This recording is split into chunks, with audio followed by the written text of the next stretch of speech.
It's through PBS that we can learn about places that seem almost incomprehensible. I think PBS is the right place for the series Native America. It represents the way that Native Americans live within their landscapes. PBS has brought to me the rest of the world, and I think that's important.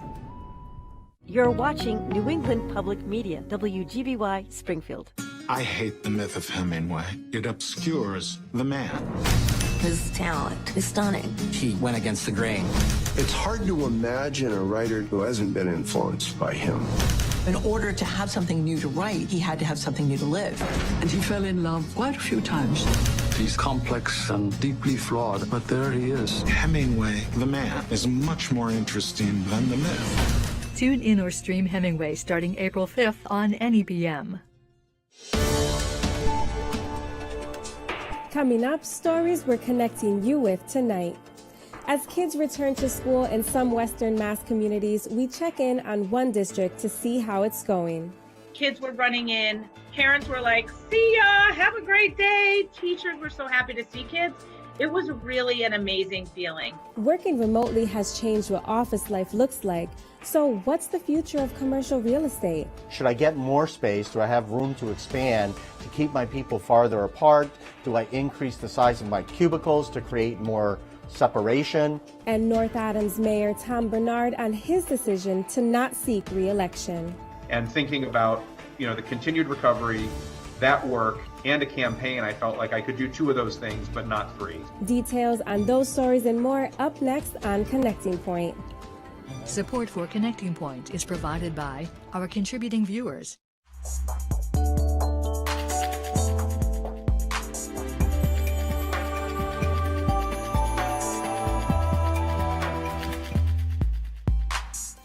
Good evening, and thanks for joining us for Connecting Point. I'm 𝗖𝗛𝗆𝗆. Since last March, at the start of the pandemic, the vast majority of Holyoke students, like many other school districts, have been learning remotely. Now, nearly 1 year later, the Holyoke Public School District has finally been able to begin welcoming students back for in-person learning through a hybrid model. With the youngest learners in pre-K and kindergarten returning first, I recently spoke with Jacqueline Glasheen, principal at the Ian White School in Holyoke, about how the first couple of weeks have been going for both students and teachers back in the classroom. Our schedule varies. So for our youngest learners, pre-K and K, they are afforded the opportunity of 4 days a week, Monday, Tuesday, Thursday, Friday, and then we close and deep clean on Wednesday. If you choose not to come in for hybrid learning, we still have the remote option. So when you go into my pre-K classes, you will see, anywhere from 8 to 10 students 6 feet apart in the classroom, and then a large 60-inch display with 10 other friends who are zooming in from home. In first and second grade, the cohorts are broken up into 2 cohorts. So either A, you come on Monday and Tuesday, or B, you come on Thursday and Friday.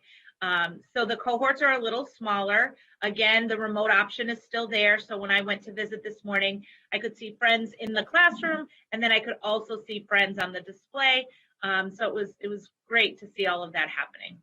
So with the youngest learners being back in school for a few weeks now and the next cohort just beginning this week, how has it been going? How have the students and teachers been? How did it feel to welcome everybody back? It was amazing. It was amazing. Brought tears to my eyes, brought tears to some kids' eyes. Like, they were so excited to see their teachers. It was unlike any other first day of school. Generally on the first day of school for pre-KK kids, there's a lot of tears, separation anxiety, they don't want to go. We didn't see any of that, or very few of that on our first day for them on February 22nd. Kids were running in, parents were like, see ya, have a great day. Teachers were so happy to see kids. It was really an amazing feeling. It was a positive environment.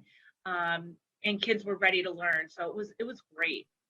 So Governor Baker recently announced that he would like to see all students full-time back in school by April.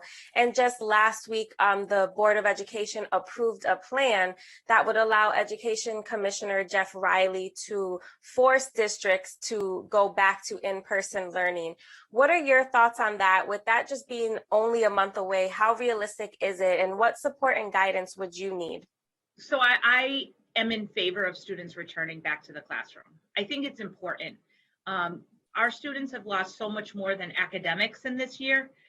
They've lost their friendships with their peers and socialization. And so I'm a big fan and want kids back. I do think we would need some specific guidance from 𝗪𝗪 around what protocols would be appropriate and ensure that we're sharing that with families, because families really want their kids to come back to school, but they really want to make sure they're going to be safe. You touched a little bit about the emotional toll that this, remote learning has taken on the students. And it's hard to believe that it's really almost been a year since we have been remote learning. What type of support are you offering the students? And is it possible to create as normal of an environment as possible during this time back to school for them? One specific thing is we have a social emotional learning curriculum called the Great Body Shop that we use. And I adjusted it this year where it was taught by our school adjustment counselor, Mr. 𝗪𝗆𝗆𝗆𝗆𝗆𝗆, purposely so that he would have a touch point with every single student every single week at Ian White. So he could see the kids Zooming and be able to touch base so that they had a relationship with him. That has been super helpful. It's amazing to me how some of our youngest learners, second, first grade, were really having some difficulty with depression, anxiety, anxiety to come back to school. And we have been working together with our teachers and our parents and our guidance counselor and, outside agencies that support our kids through therapy to ensure they're getting what they need. So I feel like we're in a really good place to come back to school. We have a good grip on what the kids need. But I think there's going to be some fallout from this COVID lockdown for a year that we won't see for 6 to 12 months. Governor Baker also recently announced that on March 11th, teachers will be able to be eligible to receive the vaccine. So as an administrator, how important was this for you? I am dancing. I already have my first shot appointment. It's Thursday. Teachers who were nervous, wanted maybe to wait for a vaccine before returning, decided to return in the best interest of our kids. So I applaud them for that. But getting this news this week really was a game changer. People feel a little bit safer. They feel a little bit more protected. So we're really excited about that. As an administrator who has had to lead your staff into this new adaptation of life and learning during a pandemic, what have you learned and what are your hopes for the rest of the school year? One thing I've learned is that people come first before paper, right? So my kids, my families, my staff, they come first. The accountability systems, the curriculum, the assessments, the observations, the evaluations, I can get those done, but I have to make sure that the people that I support every day are where they need to be effective in their role, whether it be parent or teacher or student. It's been a very trying year for many, many people. I learned to take a step back from compliance and take a step forward to building stronger relationships with families. That really was at the forefront of most of the work I did this year. Every Friday night, Connecting Point explores the people, places, and ideas that matter most to Western New England, but it doesn't stop there. You can find us online anytime for exclusive features and content, including part 3 of our ongoing digital exclusive series, Remote Learning, which examines the challenges and triumphs of both parents and students as they navigate education during COVID. People who didn't have great Wi-Fi connections or were in more remote parts of the Berkshires, really weren't able to attend and just kind of fell behind. Don't miss the final installment of our 3-part exclusive digital series, Remote Learning, available online right now at nepm.org/connectingpoint. As the region and the country slowly makes their way toward relaxing certain COVID-19 lockdowns, many of us are starting to envision a time when we can stop working at our kitchen tables and return to the office. But what will those offices look like when we do return? Producer Dave Frazier gives us a look at office life after COVID and the future of commercial real estate. For the past 12 months, things have been pretty quiet in the region's office buildings. Most companies sent their employees home last spring, and many have yet to return. If you had asked me in January a year ago if we would work remote, I would tell you I have 2 answers: no and hell no. Despite that feeling, Ben Markins is still having his employees work remotely. Markins is president and CEO of the Markins Group, an association management company in Springfield. When COVID numbers skyrocketed last March, he knew he could not keep his employees in the office. We had all the technology in place. We proofed the technology. And actually on March the 12th, we said half the staff will work from home. And then that following Monday, all staff began working from home. We realized that we could do it, and it was just not safe enough for us to be here. The coronavirus pandemic shuttered thousands of U.S. restaurants, gyms, and stores, kept office workers at home, and left hotel rooms sitting empty. Evan Plotkin is president and CEO of NAI Plotkin, a third-generation family-owned commercial real estate management company in Springfield. It didn't take long before we noticed there weren't that many people in the building anymore. Everybody was working remotely in the beginning, and it's still pretty much that way. I just now starting to see people coming back, which is a good sign. It's kind of like seeing the first robin in spring, you know. Plotkin's company manages office space around the region, including several in downtown Springfield. At the start of the pandemic, he says, there was a consensus that everyone working at home would want to continue doing so. But as the months wore on, the basic human need for social interaction made itself felt, and many workers are now anxious to return to the workplace in some capacity. Within my company and outside the company, the majority are, we can't wait to come back. We can't wait to be together. I think there's a human need to be with your colleagues in a collaborative way. It's a similar story at 1500 Main Street, according to 𝗪𝗓𝗪s, principal for the Macmillan Group, the company that manages the 28-story office tower. Common sense would tell you that people are thinking about staying at home and working remotely.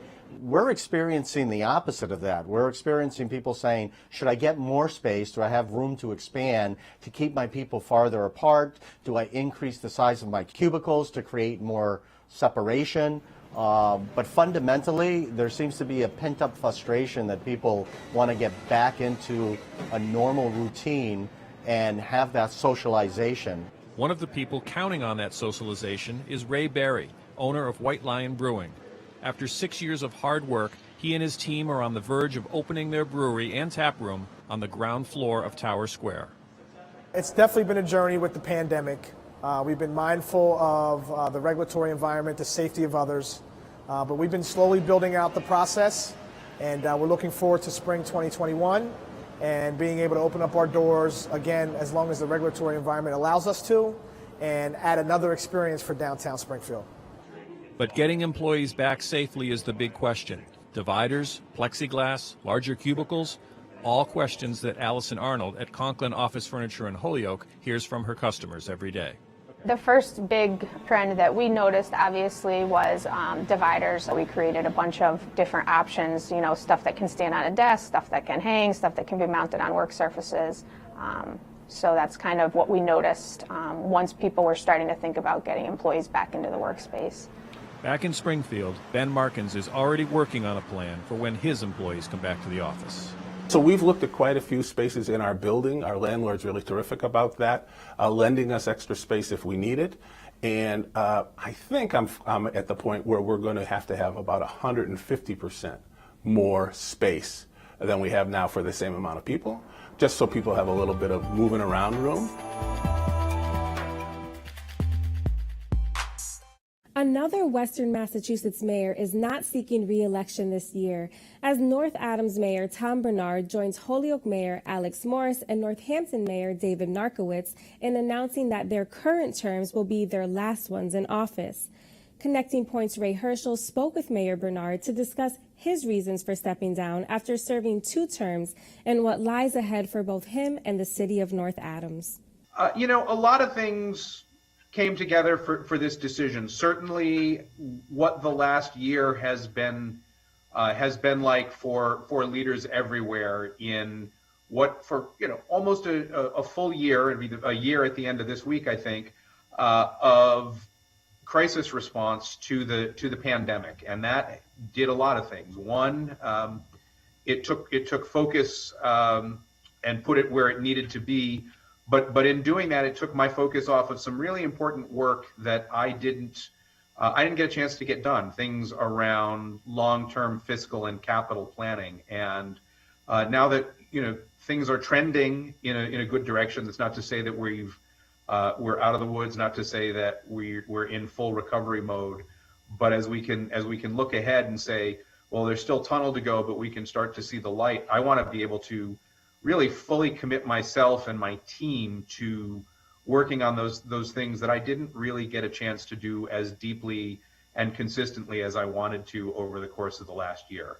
And thinking about, you know, the continued recovery, that work, and a campaign, I felt like I could do 2 of those things, but not 3. So I decided I'd rather spend the time remaining to me doing the work and then leave it in a position to hand it off to somebody else. Now, as you conclude your last term in office in North Adams, Mayor, what will be your priorities? What's your priority list look like in terms of what you'd like to get done before you leave office? You know, passing a good budget for this year, updating our capital planning for the future, really making sure that the city is positioned for success. We have a lot, and we've talked about this in other conversations, Ray. A lot of things to recommend North Adams. A lot of progress, a lot of investment, and I want to make sure that as we recover, we're on the right trajectory, both in terms of what's happening in the area of private development, what's happening with our reputation and our position as a cultural center, as a center for outdoor recreation, but also as a place that is affordable to live, a place that is welcoming, a place that is inclusive, and a place where our fundamentals are as solid and sound as we can make them. And we've had a couple of issues and a couple of concerning items come up recently. One of them being the condition of our fire hydrants that we really got a wake-up call on around 2 recent fires, and making sure that the work that I'm doing is addressing those things and making sure that we are, you know, we're as safe as we can be, we're investing where we need to be, and we're doing it in a way that's sustainable for a community that still struggles with our underlying economics. Now, Mayor, how hard did COVID-19 hit your community in terms of the public health issue, in terms of economic development and economic hardship? What kind of hit did North Adams take as a result of COVID-19? We took a big hit, like everybody did. I mean, first of all, we lost members of our community. And then people in our community also lost friends and family members who don't live here, but that effect is felt. We had people who, came down with COVID and suffered and struggled and were hospitalized. We had businesses close. We had businesses struggle. And we're going to continue to see those struggles as we move through the recovery. And the good news is that by paying attention to public health fundamentals, paying attention to social distancing and masking and preventive and precautionary measures, we were able to manage it. And again, I don't want to minimize or diminish the impact on any individual, on any family, on any community member, but we did a good job managing through this crisis. Can you look back just and give us an idea of what you think you have accomplished, what your major accomplishments have been in North Adams over your last 2 terms? I would say, again, it is the work of our foundation, addressing things like transitions in leadership positions, hiring a new police chief. We're in the process of hiring a fire chief, updating our zoning, bringing in grants to support economic development. We got a really good MassWorks grant last year in the midst of the pandemic for $2.4 million to support both infrastructure work in our Blackington neighborhood, but also work that will support private development down the road. So it's making sure that we are doing everything we can to make the momentum for North Adams as positive as it can be. Now, you announced early in the last year of your term that you wouldn't seek re-election at this point. Any thoughts on where Tom Bernard may end up in the next year or two? Private sector, is public sector still a possibility? What are your thoughts about the future? Honestly, Ray, I'm looking forward to being surprised as we get further into the year and I start networking and having conversations and considering some options, but also trying to carve out some time to reflect and to think about what the totality of my career up to this point, having worked in the nonprofit sector, having worked in higher ed, now having worked in public service. What is it that takes all those things and puts them together in a way that is exciting, that's engaging, and still gives me the opportunity to be of some positive use? And Mayor, one final question. Just wanted to get your quick thoughts on how North Adams has fared in terms of COVID distribution and rollout. Has your city gotten its fair share of doses, and have things gone as smoothly as you had anticipated? Let's take both those. It's gone incredibly smoothly because from day one a year ago, we've had a close, trusted, collaborative connection throughout the Northern Berkshires. And whether it's been our initial response, whether it's been connecting with our human service partners, or whether it's the work that we've done to set up our vaccination clinics and models, we've done it really well, which is why the governor and others across the state have highlighted the work in the Berkshires. But we have the same challenge that everybody else does, which is vaccine supply still remains the challenge for all of us. And, I was talking with some folks the other day at our clinic, and they were making the point, it takes the same amount of effort to vaccinate 300 people as it does 1,000. And we would rather have those 1,000 appointment days as often as we can, because that's going to get us through. That's going to get our folks vaccinated. That's going to create the sense of confidence and safety and security and progress that we need to reopen our economy, to get people back in school. So, we're probably, I think the data is we're probably getting 10% of our allocation statewide on a weekly basis. And so I understand why people are frustrated. I understand why sometimes it can feel like waiting for concert tickets or buying a lottery ticket to try and get a COVID appointment. And we're trying to do the best we can to manage, to connect our councils on aging to this work, to make sure that everything that we can do to support our residents and our community, we are doing as we have since day one of our pandemic response.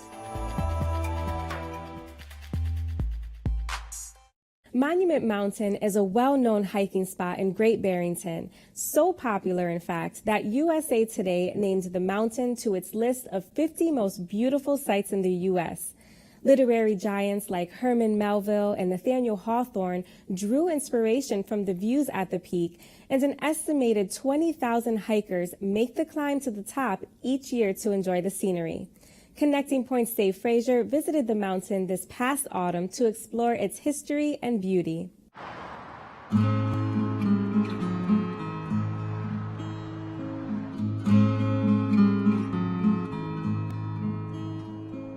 I've been hiking it so long, I don't remember. Probably the first time was 20 years ago. I don't remember how I actually got started with it.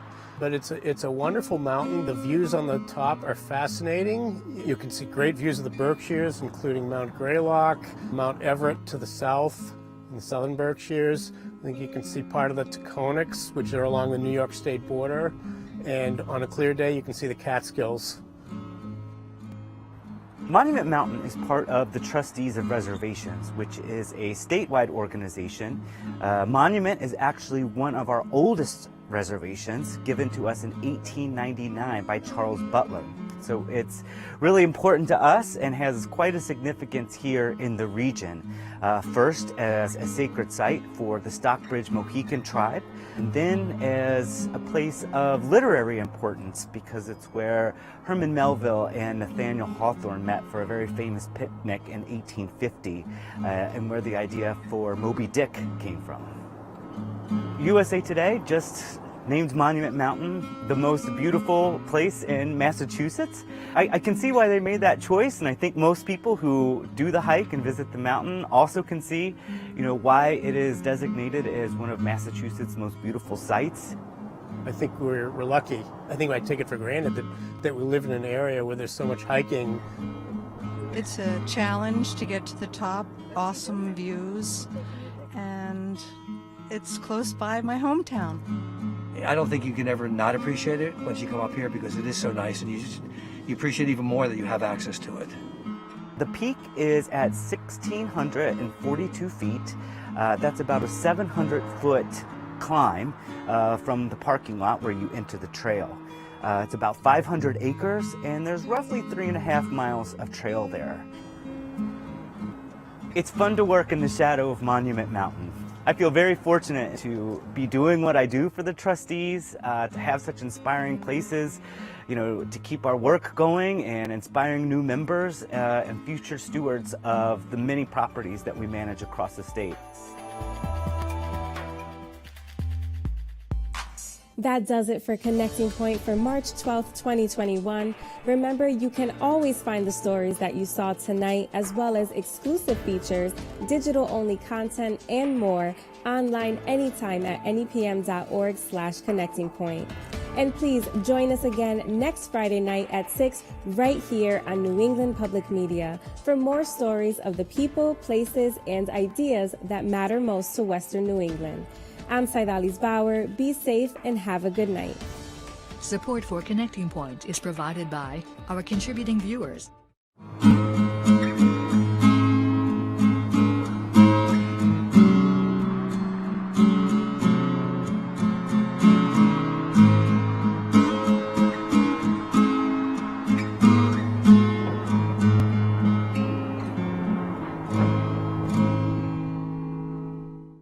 Many call her writing Southern Gothic. Flannery O'Connor. Flannery's writing is all about original sin, about the human condition. What a mess we are. She saw the mystery of the craziness.